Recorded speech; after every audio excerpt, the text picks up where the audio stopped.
সুপ্রিয় দর্শক, এই পোস্টটা আপনারা আমাদের ফেসবুক পেজে আগেও দেখেছেন। এখন এটা নিয়ে ভিডিও বানানোর উদ্দেশ্য একটাই, কিছু কথা না বললে নয় ত্রিপুরা সরকারের উপরে। ঠিক আছে, যেটা হচ্ছে এখানে দেখতে পাচ্ছেন, যেটা এখানে বলা হয়েছে দীর্ঘ 18 মাসের আইনি লড়াই শেষে ত্রিপুরা পুলিশের অফার লেটার হাতে পেলেন 7 জন সিভিল ডিফেন্স প্রার্থী। আইনি লড়াইয়ে বড় জয়।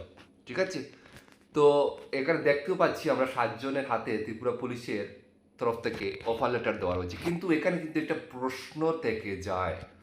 প্রশ্নটা কি, যে এই নিয়োগটা কবে হয়েছিল?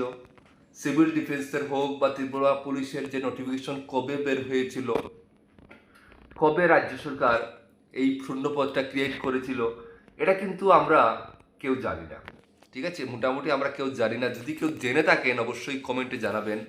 অন্ততপক্ষে আমি ত্রিপুরা এক্সাম ক্লিয়ার জানি না। অনেকেই প্রশ্ন করছেন। আর একটা কথা হচ্ছে, যদিও শূন্যপদ ক্রিয়েট করা হলো, তাহলে কিসের জন্য তাদেরকে মামলা করে চাকরি পেতে হয়?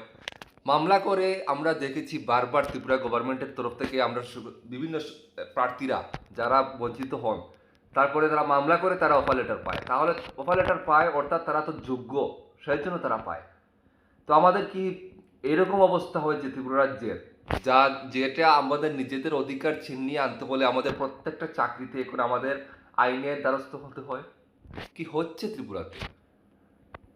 আর কোনো রকম মেরিট লিস্ট ছাড়া, কোনো রকম অফিসিয়াল ওয়েবসাইটে কোনো রকম তথ্য ছাড়া কীভাবে তাদেরকে অফার লেটার দেওয়া হয়? তারা চাকরি পেয়েছে, আমরা অত্যন্ত খুশি। হ্যাঁ, বেকাররা চাকরি পেয়েছে, আমরা অত্যন্ত খুশি। কিন্তু আমরা আজ দেখলাম না কোনো দিন এই সিভিল ডিফেন্সের এই নোটিফিকেশনটা কোনো আমরা কবে উল্লেখ হলো, কবে কীভাবে তারা এটাতে সিলেকশন হলো, কোনো কিছু আমরা জানি না। তো এটা আমাদের রাজ্য সরকারের কাছে আমাদের প্রশ্ন এবং রাজ্যের বেকারদের কাছে প্রশ্ন।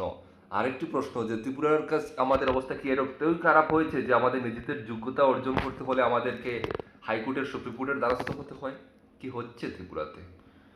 আপনারা যদি কেউ জানেন এটা নোটিফিকেশন কবে বের হয়েছে, কিভাবে তারা সিলেকশন পেয়েছে, কিভাবে তারা কি হলো, এখন আবার কিভাবে তারা মামলা করে তারা চাকরি পেলো, এটা কিন্তু প্রশ্ন আমাদের মধ্যে রয়ে গেছে। সেই জন্যই আজকের এই ভিডিওটা দেওয়া। যদি কেউ জেনে থাকেন অবশ্যই জানাবেন। সবচেয়ে খারাপ লাগে এই জিনিসটা, নিজেদের যোগ্যতা অনুযায়ী আমরা ত্রিপুরাতে দেখতে পাচ্ছি বিভিন্ন বেকাররা প্রত্যেক সময় হাইকোর্টের দ্বারস্থ হতে হয়, সুপ্রিম কোর্টের দ্বারস্থ হতে হয়, তারপরে তারা চাকরি পায়। আমরা আগেও দেখেছি টিএসআরে যারা চাকরি পেয়েছে, সুপ্রিম কোর্টের রায়ে তারা চাকরি পেয়েছে। তো এই হচ্ছে কথা। বেকারদের সাথে এটা ত্রিপুরা সরকার কী করছে, খুবই বাজে একটা, এরকম আমরা আগে কিন্তু দেখিনি। নিজেদের যোগ্যতা তারা অর্জন করে হাইকোর্টের দ্বারস্থ হয়। এটা খুবই জঘন্যমূলক একটা ঘটনা।